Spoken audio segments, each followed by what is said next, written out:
நல்லா வதங்கிடுச்சாங்க. ஓரளவுக்கு நல்லா வதங்கிடுச்சு. நெக்ஸ்ட் என்ன போடணும்?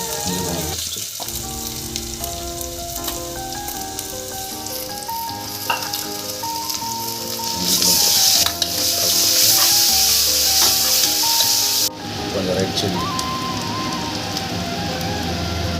சில்லி போட்டுக்கணும். 2 பச்சை மிளகா. காரம் எவ்வளோ வேணுமோ அவளுக்கு ஏற்ற மாதிரி நீங்கள் போட்டுங்க.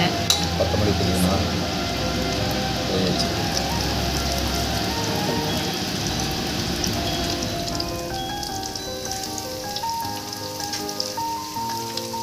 புதினா கொத்தமல்லி தலை.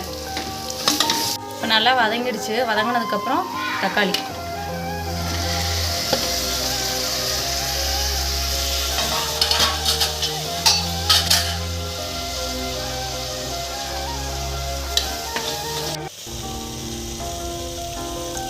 தயிர் கொஞ்சம்.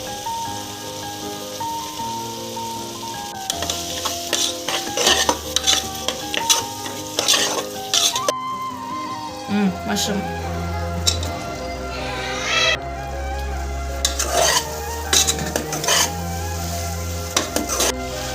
பார்க்கறதுக்கே சூப்பராக இருக்குது. நல்லாயிருக்கும்.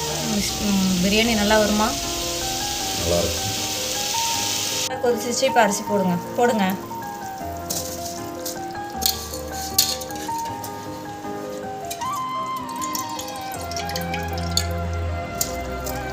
ஆஃப் லெமன் வந்து புளிஞ்சு விட்டுக்கலாம். கொதிச்சதுக்கப்புறம் நம்ம அரிசி போட்டுக்க வேண்டியதான். இப்போ குக்கர் விசில் போட்டாச்சு. இதுக்கப்புறம் வந்து ஒரு 3 விசில் விட்டு நம்ம எடுத்து பார்க்கலாம். சூப்பராக நம்ம பிரியாணி ரெடி ஆகிடும்.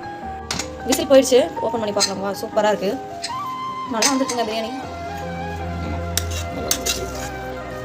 யாருக்கெல்லாம் மஷ்ரூம் பிரியாணி ரொம்ப பிடிக்கும் அப்படின்னு சொல்லுங்கள். சூப்பராக இருக்குது. என்னோடய ஹஸ்பண்ட் தான் எனக்கு பிரியாணி செஞ்சு கொடுத்தாரு. வேறு லெவல் டேஸ்ட்டாக இருந்துச்சு.